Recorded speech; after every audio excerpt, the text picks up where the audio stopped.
2 days late, but it's here.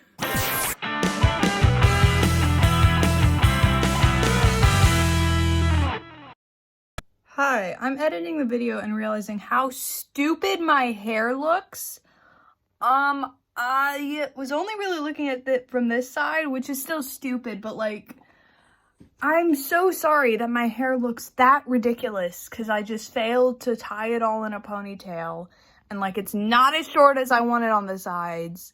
So yeah, apologies for my hair looking like I do literal meth. I just don't know how to tie it up, but then also deal with how long it still is on the sides. I'm sorry. So basically, this video was supposed to come out on Thursday, and this was supposed to be a tier list of queer cartoon characters, me ranking them based on how good a representation I think they are.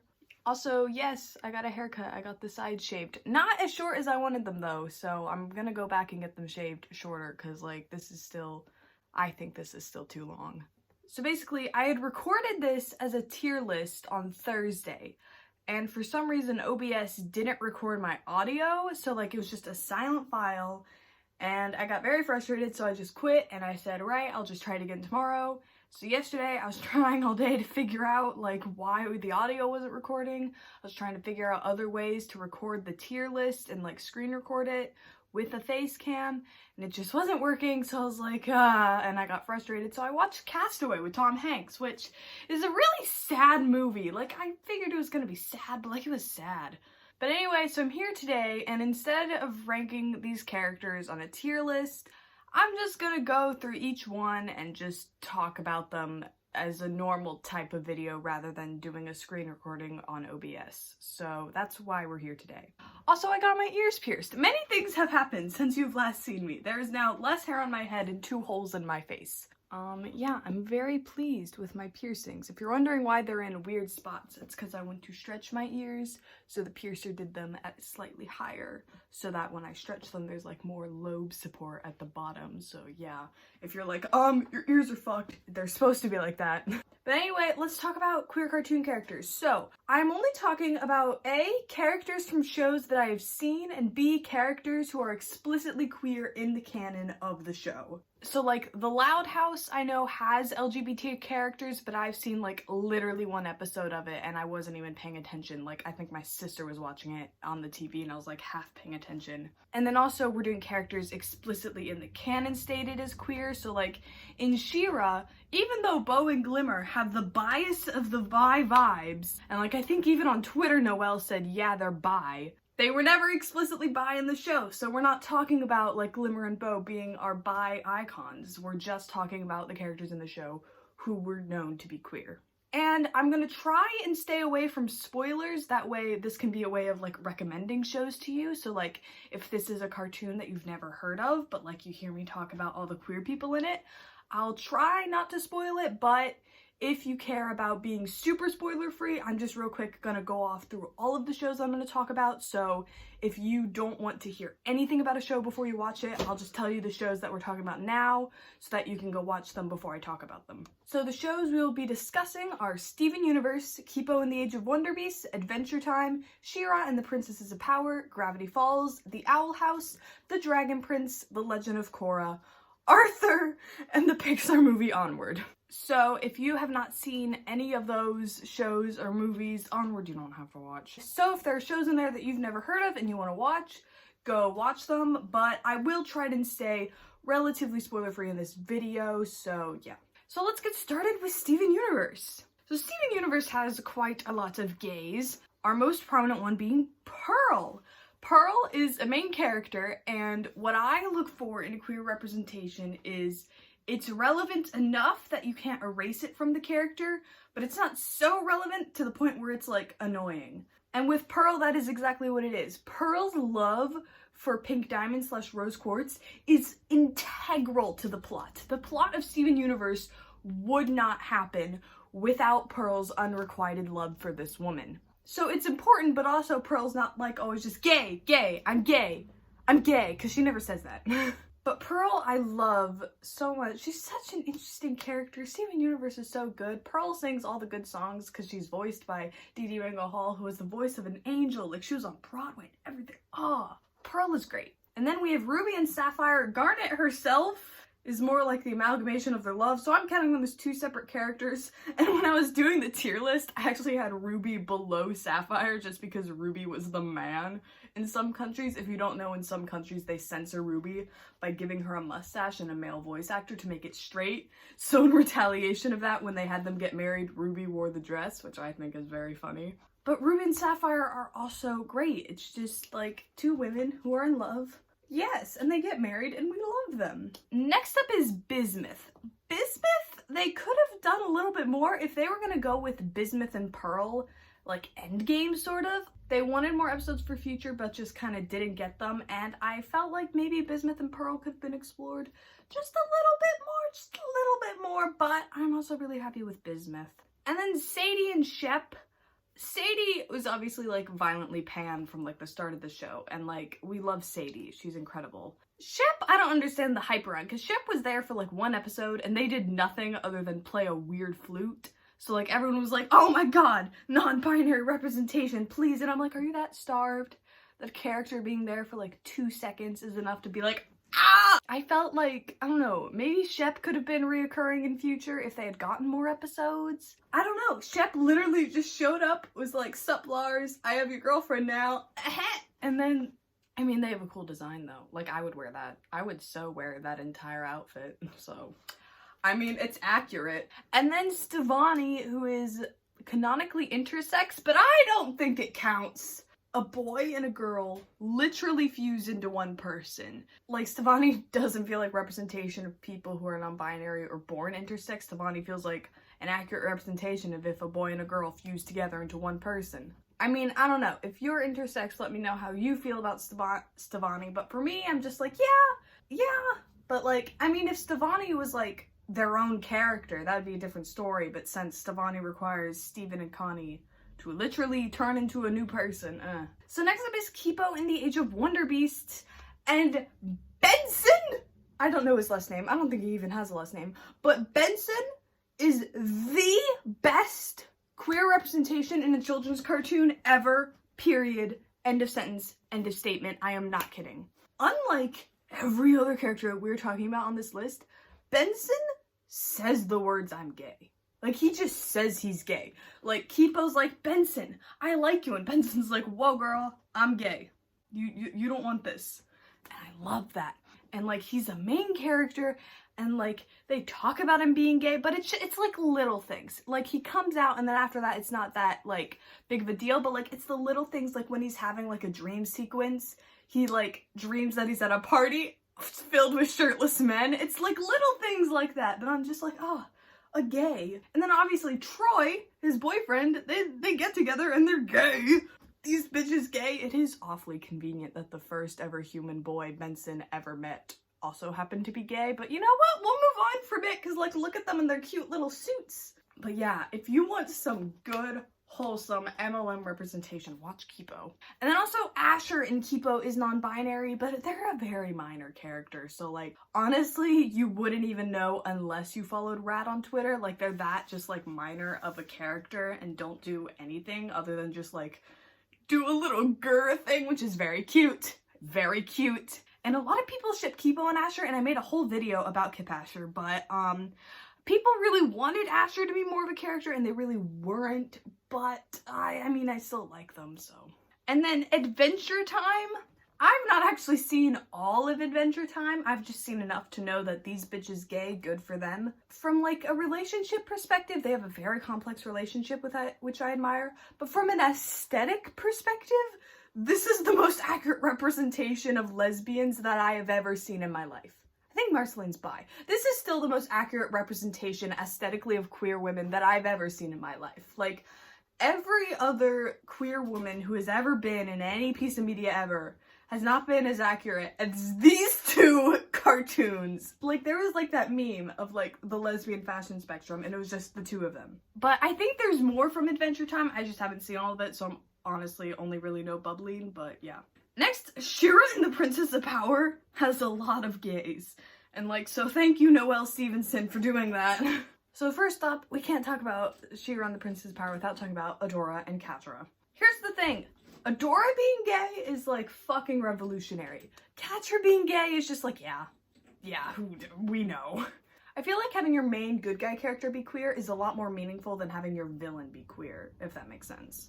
Like, confirming your villain to be gay doesn't feel quite as, like, impactful as, like, your main good guy character, just because of, like, the history of queer coding and all of that. But still, Catradora is a very beautiful love story, and them bitches gay, good for them. And then Scorpia and Perfuma. I was shipping Scorpia and Perfuma long before everyone else was. Like the second they interacted in season 4, I was like, oh, I ship them. And I looked it up on Tumblr and like no one was shipping them. And I was like, why is no one shipping them? Ship these two. And then they became canon. And I love Scorpia and Perfuma together. I almost like them more than Catradora. I was more rooting for Scorfuma to become canon than I was Catradora to become canon. I'm not even lying. They're so cute together.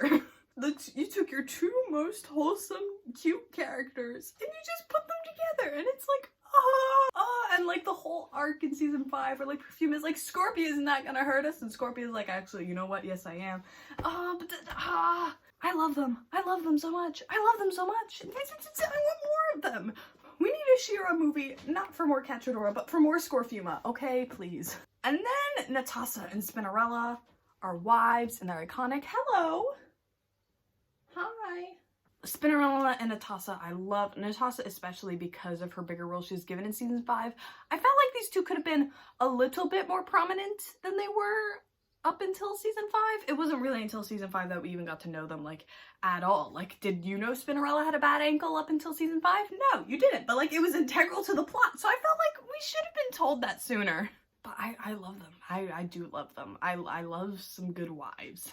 And now, Double Trouble. And get ready for a hot take. Non-human characters should not be non-binary representation, or it should not be considered as good non-binary representation. Like, I feel like a lizard going by they, them pronouns is not non-binary representation. That's just, it's a fucking lizard.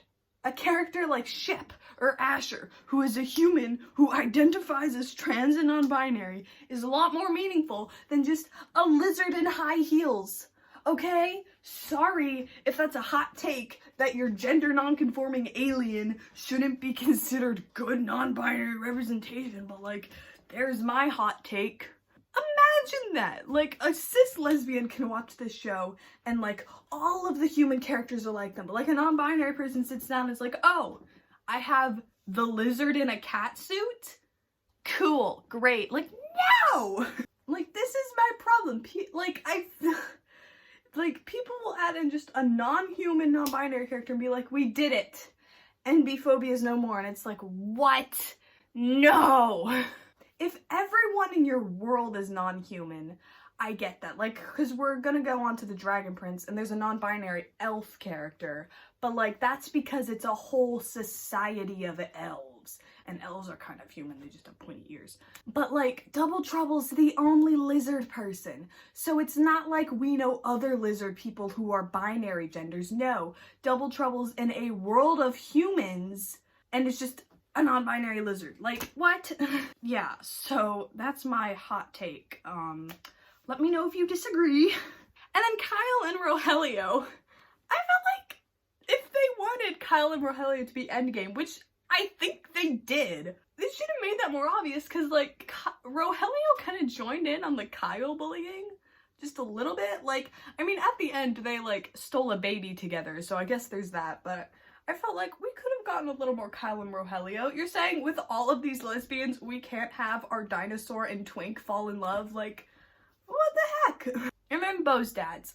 It's good to have queer parents in kids shows because it normalizes queer parents for not only the kids of queer parents, but like other kids who are gonna meet kids who have queer parents, and so they won't freak out like, why the fuck do you have two dads? They'll be like, oh, Bo had two dads and now Johnny has two dads. Like, that's good. Gravity Falls has the gay cops, and you know what? I'm not a fan of cops or gays. I'm homophobic. Fun fact. Yeah, Gravity Falls has the gay cops, which apparently their gayness was so minute that Isaac didn't even remember it, because I was talking about this to him before I was filming, and he was like, what? The cops aren't gay? And I was like, did you not watch the end of Weird Mageddon? They gay. But yeah, the gay cops in Gravity Falls, I don't really care about them. The Owl House. Okay, so The Owl House Season 2, as of filming this, I have not seen. I've seen the trailer, and I'm very hyped with the trailer. But The Owl House, so far, all we know of is Luce and Amity, and Dana confirmed on Twitter that they're endgames, so but I love me some Lumity. I do love them. And now, here's my thing. In most of these shows, like the Dragon Prince and like She-Ra and Legend of Korra, they live in worlds in which the words gay, lesbian, bi, they don't exist because they're in Fantasyland. They don't have the exact same type of language that we do. Luce, I forgot her last name, should fully know the word bisexual and should fully be able to say that, okay? I'm just saying, like, if Luce can canonically watch anime, she should canonically be able to say the word bi or bisexual, okay? She should. And Amity, we love some gay panic, so yeah. I'm gonna make a video next week about my predictions for season 2 and talk about characters who I think might be gay and also talk about where Lumity is gonna go. So I'm really not gonna go too deep into the Owl House right now because I'm literally gonna make a whole video about it next week. So subscribe for that. Next up we have the Dragon Prince. Now, there is Dragon Prince slander going around. I remember when I was on She-Ra Twitter, like last year, like just general cartoon Twitter, a lot of people were like saying, oh, don't watch the Dragon Prince, it does the bury your gays trope. No, it doesn't. We are about to talk about 5 queer characters, all of which are like main characters important to the plot. Like they just say that because like there's one queen and she's like 12 and her 2 mothers are dead. So it's like, oh, there's dead lesbians, but yes, there's dead lesbians, but there's also like others. So I will not have Dragon Prince slander going around about it falling victim to bury your gays trope. It hasn't buried any gays. The gays have already been buried or cremated or however that kingdom disposes of their dead monarchs. But like none of these gay characters are dead. One of them, everyone's saying, oh, they killed him. He's not fucking dead. He's not dead. Okay, we're gonna get there. First of all, General Amaya is deaf. Have you ever seen a deaf character in a kid's show? I don't think so. I don't think so. And now that I've seen it, I want more of it. Because like General Amaya, she just walks into the room, does like her sign language. I don't know sign language, I'm sorry. But like she walks into a room, she does her sign language, Grell's over there interpreting for her, and it's so, ugh. And also she's gay. So we love that. And it's enemies to lovers. We love enemies to lovers. And the enemy is Janai, who is a sun elf, and captures Amaya, and they're like generals of like opposing like sides. Like the humans and the elves hate each other, and they're both the generals of their armies, so they like fight each other. But then they fall in love. Yes, I love them. And like the Dragon Prince is ongoing. There's still 4 more seasons of the show left, so like I'm very excited to see where they go. And then Runan and Athari, here's the thing. Runan is not dead. Everyone's saying the Dragon Prince does bury your gays because they think Runan's dead. He is not dead. We know for a fact that that man is not dead. And Athari is his husband and he's coming home to his husband. He will. It has 4 more seasons of this show left. Runan's not even dead. So like, they will be reunited and it will be adorable. But yeah. Runan and Athari are like the gay adoptive dads of one of the main characters, by the way. I didn't say that. And they're married, and one of them is like not dead, but like he's functionally dead, but like he will be brought back. But like right now in the narrative, he might as well be dead. But like he's not actually dead, and it's very clear that he's going to come back. So stop saying Dragon Princess bury your gays, because it literally doesn't. It just has 2 characters who are already dead and not even relevant, who just happen to be gay. And then next we have Kazi, who is a non-binary linguistics elf who I love. So speaking of General Maya, it is Kazi who is able to translate the sign language to initiate the enemies to lovers between Amaya and Janai. So we owe a lot to this elf. And they're just so fun, and I really hope that they're like more of a character in the future seasons, because we did see them for quite a bit. They got more screen time than Asher or Shep did combined, so like they were already good with that. Spoiler alert, the humans and elves do become friends, because obviously you're not just gonna have sworn enemies for an entire series. But yeah, I hope we see more of Kazi, because I really like them. Next up, we have the Legend of Korra. Okay, the Legend of Korra did move mountains in terms of queer representation in kids' cartoons, so I appreciate it for that. However, compared to some of the other, like, characters that we have talked about in this video, Korra and Asami are essentially queer bait. Like, in the comics, they're gay. They're super gay in the comics. But in the show, because it was 2014 and the creators weren't really allowed to, they were kind of just best friends who, like, held hands a little too much, but, like, that's kind of it. So, like, in terms of representation now in the modern era, not that great, but the comics are great. So I would watch Legend of Korra so that you can get onto the comics, but also just watch Legend of Korra because even besides Korrasami, Legend of Korra is really good. It's not as good as Avatar, I will admit that, but I still love it and it's still a very good show. So if you're boycotting it because you, like, think, like, it's not going to be as good as Avatar, it's not as good as Avatar, but it's still really good, so you should still watch it. But yeah, I do love Korrasami, though. Like, I never stood OTP or, like, shipping something so much that it hurt until Korrasami. But in the show, it's just, like, you're watching them and they're just like, we're friends. We're best friends. We're the bestest of friends. And then you get to the comics and they're like, we're dating. We've been dating. So next up, Arthur, Mr. Ratburn. So here's the thing. Arthur's been going on for decades and they only just made Mr. Ratburn gay, but, like, when you think about it, it does make sense, because when you're in, like, what, 3rd grade, I think they're in, like, 3rd grade, you wouldn't know your teacher was gay until they were, like, got married and, like, would maybe mention that. So I do understand, like, how you can go so long not knowing your teacher's gay until, like, it's irrelevant. And he's like, oh, married to a man. So I love a gay rat. I have 3 gay rats. I mean, I don't know that they're gay, but, like, I own them and they're rats, so they're probably gay rats. And then we have this. We have this Cyclops cop. This is an act of homophobia. This is a literal act of homophobia. This is a hate crime. I haven't even seen Onward. I just know that she's gay and she's a cop and she looks like that. So, and I need to know nothing more. According to my sister who's seen Onward, it's 1 line. She gets 1 gay line that is censored out in other countries. So, like, you know what? Ugh. And that's all of the queer cartoon characters that were supposed to be on a tier list, but have now just exist in a discussion. So, yeah.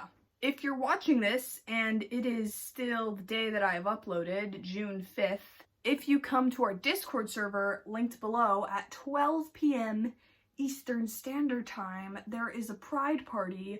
I understand if you're watching this, it is most likely after that, but you can still join our Discord because it's still pretty gay most of the time, like year round, we be gay in there, so yeah.